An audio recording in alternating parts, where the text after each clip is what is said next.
जो भी आपको, क्योंकि हाफिज़ थे और बहुत खुशीलान थे, तो ऐसा ही हुआ। जब आप वहाँ पहुँचे कलियर, तो आप उसी तरह मुकाम हैरत में गूलर के दरख्त को पकड़े हुए खड़े थे। आपके सारे जोड़ जम गए थे, यानी ये कैफियत थी। तो बताते हैं कि अल्लाह ही रिज़्क़ देता होगा, क्योंकि जो इस कैफियत में होते हैं अल्लाह ताला उनके लिए काफ़ी होता है। तो आपने उनकी पुश्त पे जाके कुरान शरीफ खुशलहानी से जब शुरू किया, कुछ देर के बाद हज़रत साबिर कलियर पिया को थोड़ी सी तरह जब होश आना शुरू हुआ, तो आपको महसूस हुआ कि अल्लाह का कलाम पढ़ा जा रहा है। अल्लाह के कलाम में बड़ी बरकत है। लिहाजा आपने जब आँखें खोली तो देखा पुश्त से आवाज़ आ रही है, तो कहने लगे कि शम्स मेरे सामने आ जाओ। कश्फ का बहुत आलम था, तो कहने मेरे सामने आया। तो हज़रत शम्स जो थे तो वो सामने आ गए और पढ़ते रहे। फिर वो कहने लगे, अदब में कहने लगे कि शम्स तुम अल्लाह का कलाम पढ़ रहे हो, बैठ जाओ। तो आप कहने लगे कि नहीं साबिर पिया, मुझे मेरे मुर्शद का हुक्म है, जब तक साबिर नहीं बैठेगा तुम भी ना बैठना।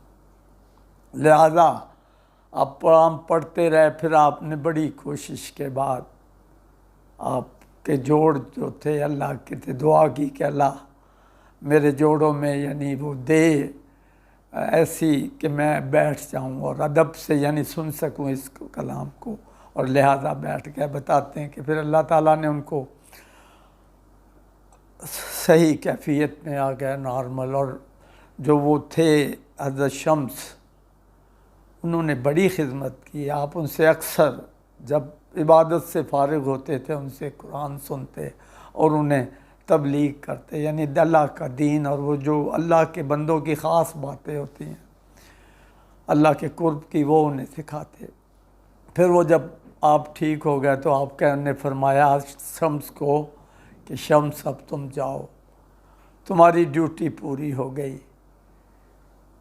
और एक काम याद रखना कि जिस दिन तुझसे कोई मौजज़ा सरदर्द, यानी तेरे से कोई वो हो जाए ना, मौजज़ा तो पैगंबर का रहते हैं, जब आपसे वो हो जाए जो करामत हो जाए, तो समझो उस दिन मेरा विसाल हो जाएगा। तो आपने जाके, उस वक्त अल्तुमिश की हुकूमत थी, आपने जाके उसके फ़ौज में भर्ती हो गया। जंगजू थे, तुर्क सारे जंगजू होते, फ़ौज में सिपाही भर्ती हो गए। तो एक दफ़ा अल्तुमिश जंग के अंदर एक ऐसा मार्का आया कि वो बड़े अरसा हो गया उन्होंने घिराव किया था किसी शहर का, और वो फतह नहीं हो रहा था। बड़े हमले किए लेकिन फतह न कर पाया।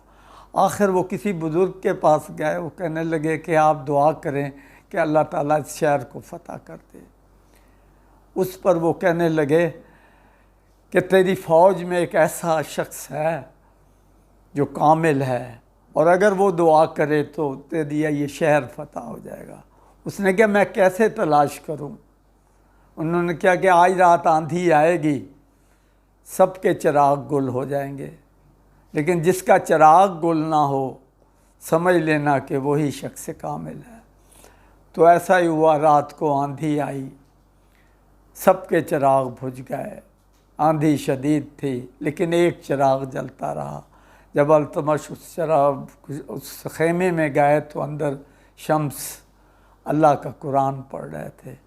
उनको जाके अर्ज़ की कि दुआ करें कि ये शहर फतह हो जाए। तो वो कहने लगे कि बादशाह मैं तो एक आम सिपाही हूँ और मेरी ये कोई ऐसी मंजिल नहीं, ना मेरी कैफियत है। उन्होंने कहा नहीं, लेकिन मुझे जो इल्म है वो आप ही दुआ करेंगे तो ये शहर फतह होगा।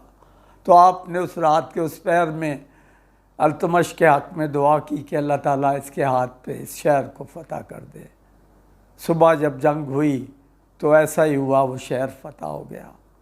जब वो शहर फतह हो गया तो बादशाह ने उनकी बड़ी तकरीम की। उन्होंने क्या कि बस आपको याद आ गया कि मेरे साबिर ने तो किया, कहा था कि जिस दिन तुझसे कोई करामत सरदर्द होगी उस दिन मेरा विसाल हो जाएगा। आपने उनसे इजाज़त ली और उसके बाद छुट्टी ली और कहने लगे कि अब मुझे इजाज़त दे दे, मैंने अब जाके दूसरा काम करना है। तो आप जब वहाँ पहुँचे तो आपका वक्त मर्ग था। आपने उनका आपके जानू में हज़रत साबिर पिया ने जान दी और आपने वसीयत की कि मुझे यहीं पर दफन कर देना, और वहीं पर आपने खुद ही कब्र खोदी और ख़ुद ही उनको वहाँ दफना दिया। उसके बाद फिर आपको उन्होंने कहा था कि मुझे दफना के तुम चले जाना, और आप वापस आ गए। बताते हैं कि 100 साल से ज़ायद अरसा गुज़र गया, किसी को नहीं पता था कि साबिर पिया की कब्र किधर है।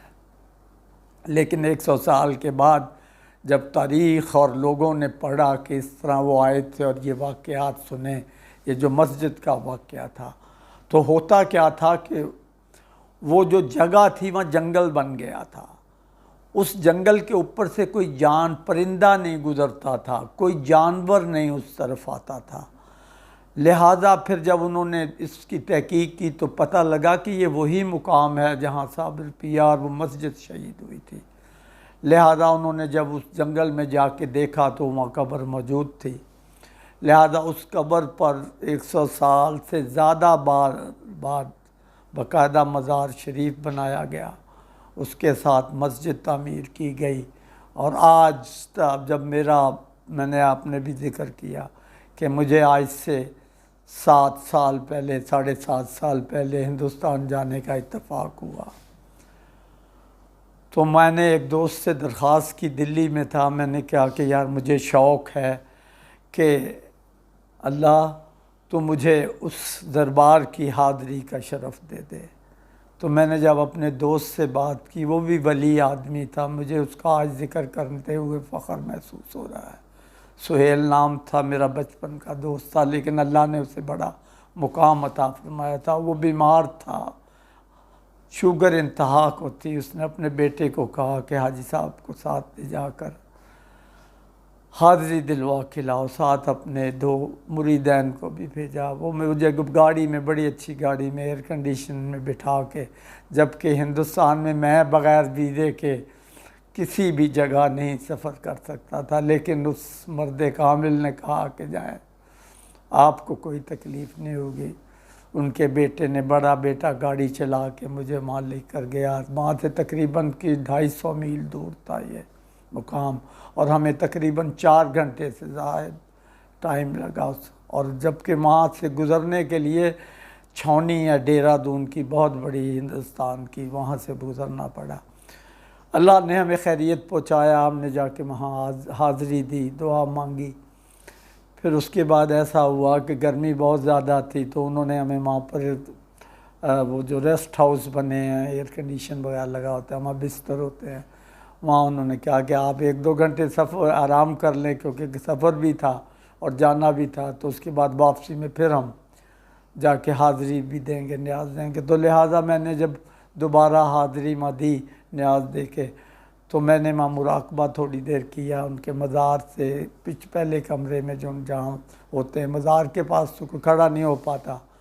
तो मुझे बाहर से आवाज़ें ना औरतों की बड़ी शिद्दत से चीखने की, और ऐसे जैसे कोई उनको कोई सख्ती कर रहा है, उनके साथ आवाज़ें आई। मैं मुराकबे से फ़ारिग होकर जब पीछे गया तो मैंने एक ज़िंदा करामत देखी।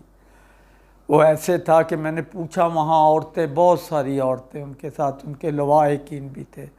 वो अजीब कैफियत में, जैसे उन पर वो तारी था ना, अजीब कैफियत, हाल की कैफियत थी। वो बेहाल हो के बाल खुले थे और बुरी तरह चीख रही थी, और मज़ार की जो वक्बी दीवार थी उसके साथ वो उनका यह आते थे। मैंने किसी शख्स से पूछा, पहले तो मैं समझा था कि शायद यहाँ कोई जाली पीर बैठ के जिन्नात या कुछ करते हैं, लेकिन वहाँ जाके उसका आलम ही अजब था। तो लोगों ने कहा कि जिन लोगों को, जिन औरतों को या मर्दों को जन्नात का असर हो जाता है, तो वो जब यहाँ हाज़री देते हैं ना, तो यहाँ आके उन्हें इसी तरह हाल पड़ता है, और जब ये वापस जाएंगे तो अल्लाह ताला उन असरात से इनको छुटकारा दे देगा। ये क्योंकि बड़ी जलाली कैफियत थी आपकी हज़रत साबिर पिया की, तो ये उनका आज भी ज़िंदा मुजरा है। लिहाजा ये जो मैंने सारी बातें की, ये मेरी चश्मदीद भी हैं और मेरी अकीदत भी है। अल्लाह ताला इन बुज़ुर्गान दीन को किया हमें अदब और ताज़ीम और तौक़ीर करने की तौफ़ीक़ अता फ़रमाए। वमा अलैना इल्लल बलाग। अल्लाह। अल्लाह।